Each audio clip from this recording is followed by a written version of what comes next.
Seguimos en Viajando por Radio y les quiero contar una historia que me pasó a mí y que le debe pasar a mucha gente también. Ustedes saben que nosotros estamos preparando nuestro Ñandú móvil, el cual salimos por el país para recorrer y ver qué es lo que pasa en el país y contar historias. Y en este caso tenía que hacer una pequeña reforma y me encontré con una grata sorpresa en Internet.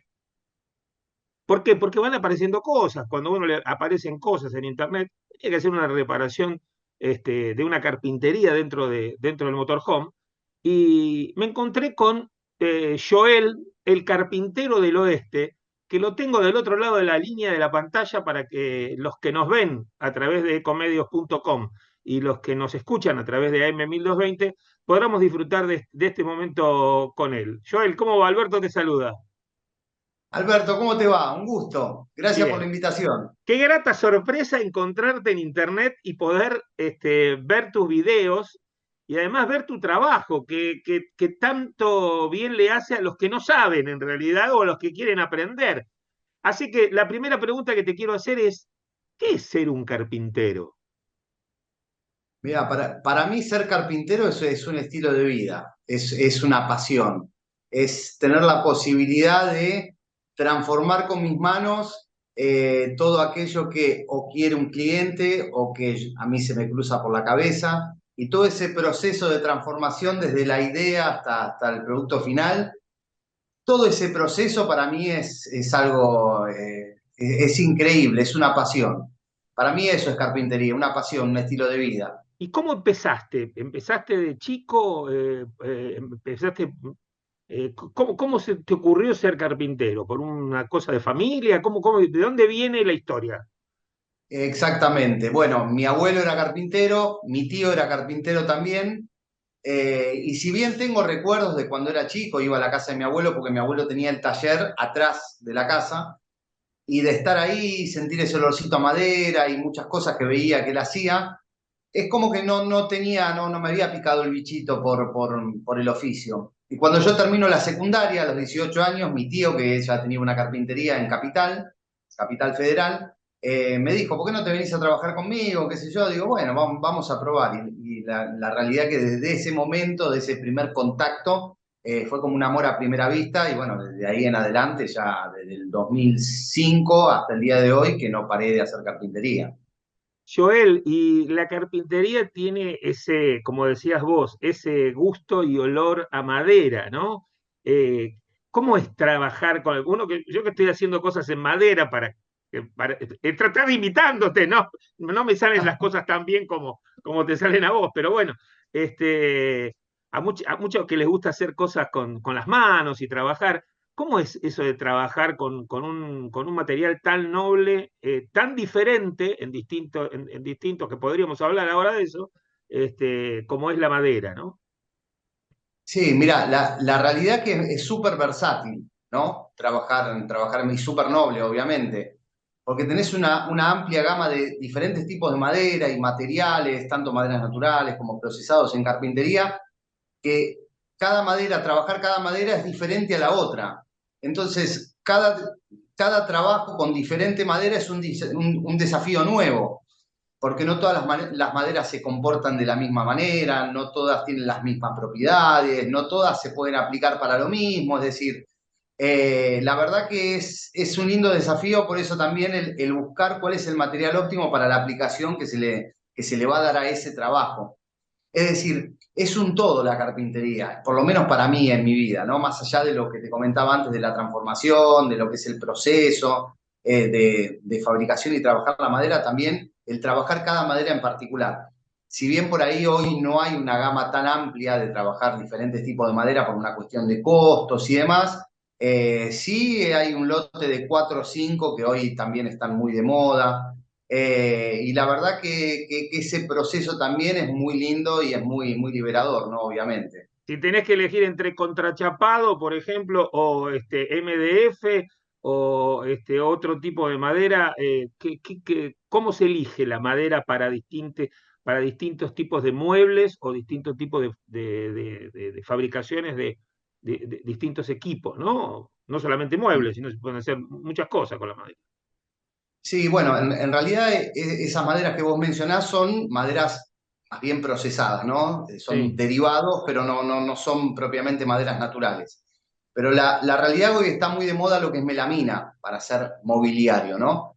Y la verdad que fue avanzando en el tiempo el tema de lo que es la tecnología de las melaminas y los motivos y diseños y demás, que hoy se utiliza, y aparte porque estéticamente es muy linda, ¿no? Si trabajas con la melamina adecuada.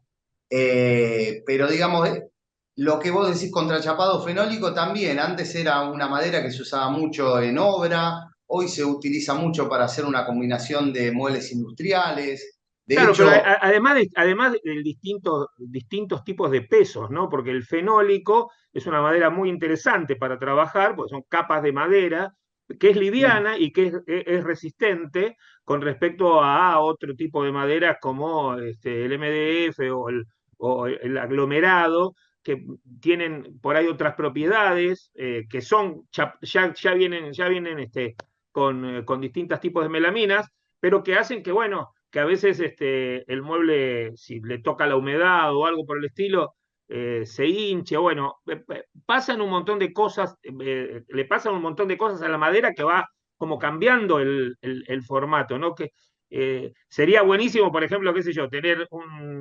una madera como la que recién decíamos, que tenga melamina arriba, por ejemplo, ¿no? claro, Que no claro. hay. Bueno, ahí lo que vos decís, por ejemplo, lo del tema de esas diferencias entre la humedad y demás, por ejemplo, si hablamos de MDF o hablamos de aglomerado, estamos hablando de maderas súper procesadas, que por ejemplo el aglomerado se fabrica a partir de partículas grandes de acerrín, por así decirlo, Claro, para que se sí. entienda. En cambio, el MDF es con partículas más chicas. La diferencia entre estos dos materiales es que, por ejemplo, el aglomerado, al ser con partículas más grandes, más poroso, tiene más aire, es mucho menos resistente a la humedad. El MDF es más resistente porque tiene partículas más chicas, es compacto, o sea, es menos poroso, es más compacto, entonces es un poco más resistente a la humedad porque no le entra tanto. Por eso a veces la diferencia es que cuando le cae un poquito de agua o humedad al aglomerado, enseguida se hincha de una forma súper notoria, y por ahí el MDF a la vista no tanto. Lo que es, por ejemplo, el fenólico, al ser más derivado, porque ya son capas de madera, por ahí tiene otra resistencia a la humedad. Pero básicamente, por eso lo No, que y es además es más liviano el fenólico, es mucho más es, liviano, es más liviano ¿no? y es súper resistente, es una madera tremendamente resistente, es Lástima que no muy... está lástima que no está laminada, ¿no? Que no viene. Bueno, pero ¿Vendrá por eso? ejemplo, Vos como con tu experiencia, ¿vendrán este tipo de madera laminada? mirá, la realidad que en el fenólico vos, por ejemplo, tenés tres tipos de calidades, ¿no? Tenés Sí, el de A, B y C. obra, claro. Exactamente. El C vendría a ser el peorcito. Por eso a veces cuando comprás fenólico o contrachapado, y si se ve en otros países de Latinoamérica, lo llaman triple A ahí. Por ejemplo, cuando te dicen una cara buena y una cara mala, estamos hablando de una cara calidad A y una cara de calidad B, por ejemplo. Entonces, la diferencia entre un A y un C es muy notorio. Y a veces cuando vos realizás alguna creación o algo con fenólico al menos de una cara A, la diferencia es notable, es Claro. súper notable y queda muchísimo más lindo. Aparte que no solamente viene de pino, sino viene también de otras maderas como guatambú o viene también de lo que es eucalipto. Entonces tenés diferentes tipos de tonalidad y calidades. Ahora, los fenólicos esos que a veces se ven en esos videos de afuera, en esos videos de China, que son esos blanquitos hermosos que no se astillan, acá no existen. Acá no existen por ahora. No, por ahora no. Por ahora no. No. Bueno, y si tendrías que buscar una madera como la madera de tu amor, ¿cuál sería? ¿Qué árbol sería?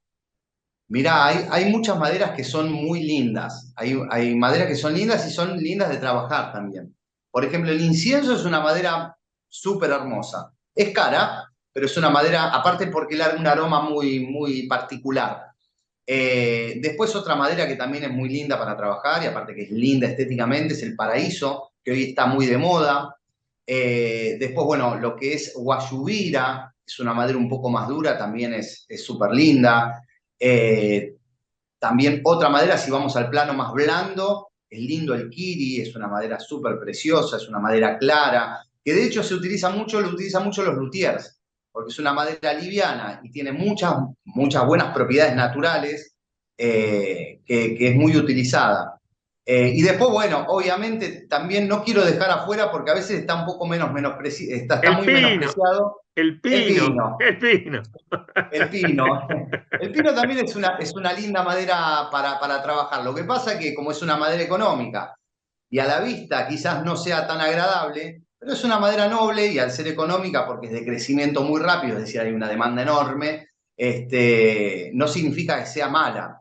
Es decir, no hay maderas malas. La única madera que yo no recomiendo para hacer mueble es la saligna. Y Es tiene una un, madera sí, y tiene un color tan lindo, que tiene lamentablemente. porque es de la familia del eucalipto, Claro, entonces tiene un color muy particular, más claro, rosadito. sí. De hecho, no tiene mucha veta, no tiene mucha veta, es decir, no tiene mucho dibujo, es más uniforme, a diferencia, por ejemplo, que el pino y otras maderas. Entonces, es una madera súper preciosa, pero ¿qué pasa? Tiene unas propiedades un poco complicadas. Entonces, para realizar un mueble con salina, es probable que si vos, por ejemplo, unís tablitas para armarte un panel, a los 2 días la tenés toda curvada porque no tiene mucha resistencia dimensional. Ujú. Bueno, y hablando de la creación, ¿no? De crear, en este caso, elementos con madera, para no decir muebles, ¿no? Elementos con madera. Esto de la creación digital, en la cual uno te encontró, ¿cómo te tomó? Porque tenés miles de suscriptores que consultan tus videos. ¿Cómo lograste volcar toda esa experiencia manual, ¿no? En algo digital? Básicamente Claro, eso. mirá, yo en su momento, Que a mí me sorprendió, por eso te convoqué para el programa.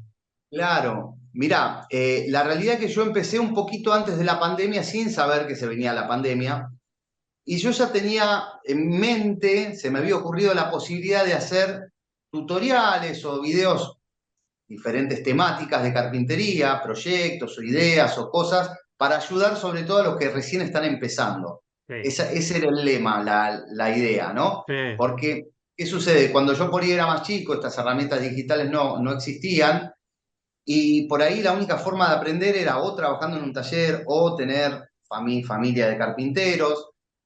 Y hoy las herramientas digitales se acercaron mucho que antes no había. Entonces digo, bueno, se me ocurrió empezar a hacer videos. En realidad, a ver, yo, lo que yo pensaba y lo que imaginaba era, bueno, lo más probable es que no funcione, ¿no? Porque es tan sí. difícil evolucionar y que la gente te vea.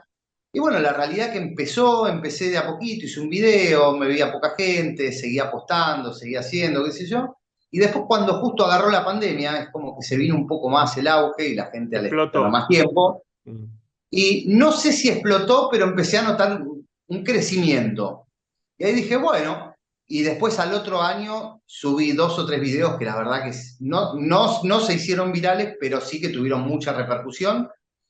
Y ahí es donde el canal de YouTube empezó a crecer. Y después obviamente empecé a incursionar en otras redes sociales como Instagram, TikTok, y también empezaron a crecer y a funcionar y buscar esos formatos que esas redes exigían. Y bueno, así fue que nada, de nada, y sin siquiera pensarlo, crecí un montón en las redes, ¿Y teniendo más de cuánto, 100.000. sí, y cuánto te lleva hacer el trabajo de cámara en realidad, porque es un programa de televisión básicamente, y cuánto te lleva hacer el trabajo físico de carpintería, que sigue siendo tu trabajo, ¿no? Mirá, depende lo que haga, pero una cosa es hacer un video para YouTube, que por ejemplo tenés más tiempo para hacerlo, en los videos tradicionales digo, podés meter un video de 10, 12, 15, 20 minutos, entonces tenés otro nivel de detalle, otro nivel de explicación, es decir, a mí me gusta explicar los videos. Ahora, si hago algo para Instagram, que ya es un reel, que Es tenés hasta algo, 1 minuto, lo resumo un poco más rápido y por ahí no busco, o sea, no busco compartir cosas muy grandes porque es muy difícil meterlo en tan poco tiempo, sino cosas más concisas y al pie. no, no, no, Como, Y yo les voy a contar algo a los oyentes y a los televidentes. Este es un buen momento para seguirnos en redes sociales y en nuestra página de YouTube en Viajando por Radio.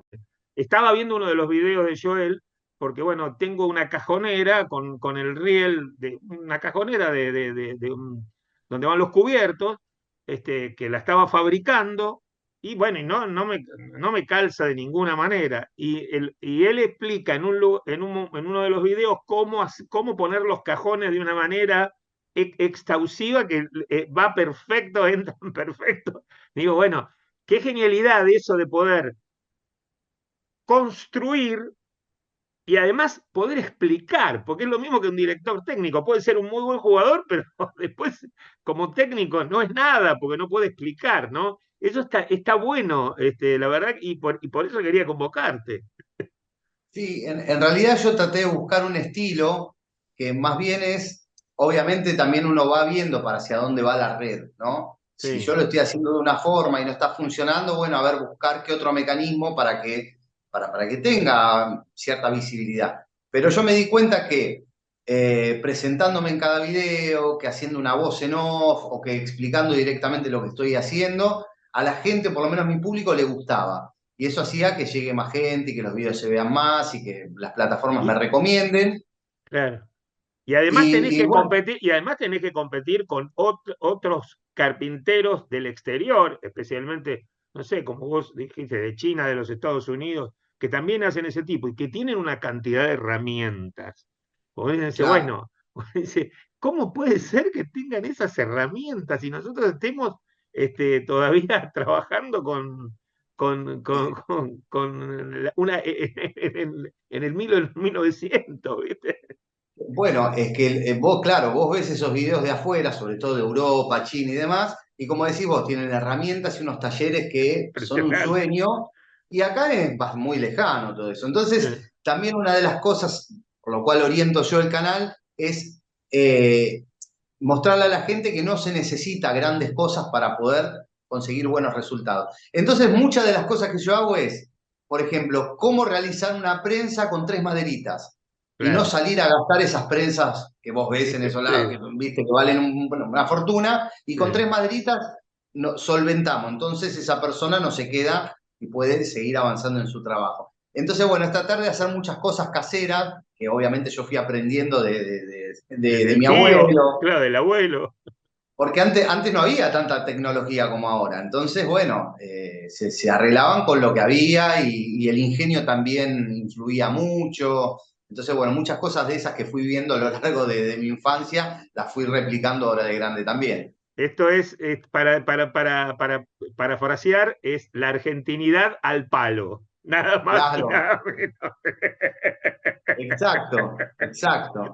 Sí, Entonces, sí. bueno, a veces por ahí no tenés las herramientas más sofisticadas, pero existen ciertas formas, ciertas plantillitas, ciertos accesorios que vos te puedes fabricar a prácticamente costo cero, que por ahí te da esa funcionalidad que a vos te falta. Claro. Entonces, bueno, también es ir compartiendo ese tipo de cosas, ¿no? Más allá de proyectos y todo eso. Bueno, para encontrarte es fácil. En el canal de YouTube es Carpintero del Oeste, ¿no? Exacto, exacto. Carpintero del Oeste. ¿Y en las otras redes sociales? Igual, ¿Cuál? carpintero del oeste. Bueno, buenísimo, buenísimo. Y estás en el oeste encima. Y estoy en el oeste, sí, señor. Somos del oeste, dos del Somos oeste. del Bueno, oeste. Y con este, y orgullo. con orgullo que dicen, ah, ya los del norte. No, en el oeste también se hacen cosas muy lindas y hay mucha creatividad. Por último, ¿cuál es la diferencia entre un carpintero y un ebanista? Bueno, por ejemplo, si tenemos que hablar de un carpintero que en realidad carpintero es tanto el mueblista, el ebanista, el luthier, el de obra, es decir, todos son carpinteros. Sí, Ahora, eh, la diferencia entre un carpintero mueblista, que por ahí es lo más tradicional, y entre un ebanista, es que, por ejemplo, el carpintero tradicional, carpintero mueblista, se dedica a realizar muebles optimizando su tiempo con herramientas eléctricas y todo lo que sea, como para poder llegar a un resultado más rápido, ¿no? En cambio, el carpintero ebanista, en ese aspecto es todo lo contrario, es decir, se dedica a realizar sus muebles o sus proyectos prácticamente con herramientas manuales, con técnicas más sofisticadas, con procesos más finos y con muchas plantillas de las que a veces yo comparto en las redes sociales. Entonces, básicamente es lo mismo, nada más que uno optimiza y utiliza herramientas eléctricas y el otro todo lo contrario, es toda la mano de obra. Claro, no, yo por ejemplo pensaba, ¿no? En una mesa, ¿no? Donde mi mamá tenía una mesa de estilo francés, donde, bueno, los bordes eran como si fueran calados y tenía otra madera y otro tipo de revestimiento con placas muy finitas que con el tiempo se fueron despegando, desgastando, pero con un trabajo muy fino para la época, para esas cosas que se hacían en esa época. Y hoy se utilizan otros materiales, como estos materiales más plásticos, ¿no? Para unir maderas y resinas y ese tipo de cosas. Digo, ha cambiado las formas, también han cambiado los estilos, pero bueno, las herramientas están para usarla, ¿no? Sí, por ejemplo, el carpintero ebanista no te va a usar un tornillo, difícilmente te usa un tornillo para hacer un ensamble, te va a hacer Claro, un encastre y te lo va a claro, hacer todo con herramientas manuales, con claro, técnicas finas, ¿no? Y con un nivel más artístico, por así decirlo. En sí. cambio, el carpintero movilista por ahí te haga el 80% de las uniones con tornillos porque es más rápido, es más fácil, ofrece una buena resistencia mecánica, etcétera, etcétera. Entonces, bueno, por ahí está un poco la diferencia entre el taller del carpintero, que se dedica a hacer producción y agilizar los tiempos, y el ebanista, que trabaja con sus herramientas finas, manuales, y bueno, pondera la mano de obra por sobre todas las cosas, y las técnicas, ¿no? Las técnicas más viejas. Y para el que no, y para el que quiera armar algún cajón con tornillos, qué sé yo, no olvide de comprarse una mecha avellanadora, porque a veces meter los tornillos son difíciles, ¿no? Explica un Claro. poquito qué es una mecha avellanadora. Bueno, básicamente una mecha avellanadora es un accesorio que o viene de forma individual o viene, digamos, en conjunto con la mecha, que lo que te permite que después del agujero guía, ¿sí? Ujú. Por ejemplo, si vos vas a ensamblar con un tornillo de 4 o 4,5 de diámetro, vos siempre le tenés que hacer primero una Pero perforación guía con una mecha de 3, ¿no? Para que el tornillo ingrese entre bien. correctamente, no se rasgue la madera, etcétera, etcétera. Y el avellanador es lo que viene después, que lo que hace es que te hace un orificio, como una boquita un poco más grande, para que la cabeza del tornillo quede al ras o embutida un poquito. Eso es primordial también por una cuestión estética. Bueno, la verdad, Joel, una charla muy linda y queríamos dar cuenta. Sé que estás con muchas complicaciones, pero bueno, te tomaste el tiempito para charlar con nosotros y poder contar estas historias. Repetimos, Carpintero del Oeste en YouTube, en Instagram, podés Y ver en los TikTok. videos y en TikTok podés ver los videos y podés sumarte al trabajo fino que hace Joel. Te mando un abrazo Bueno, grande. bueno, Alberto, gracias por este espacio, por este tiempo, por la invitación. La verdad es que fue muy grato charlar con vos y conocerte, ¿no? Y charlar un Y, poquito. y Eh, en cualquier momento me voy con el ñandú móvil para la carpintería, para que conozcas mis desastres cuando vos quieras. ebanísticos. Cuando vos quieras. Y a disposición si en algún momento querés que charlemos nuevamente, no hay ningún problema. Contás Cuando conmigo. cuando quieras. Un abrazo. Un abrazo, Alberto, gracias.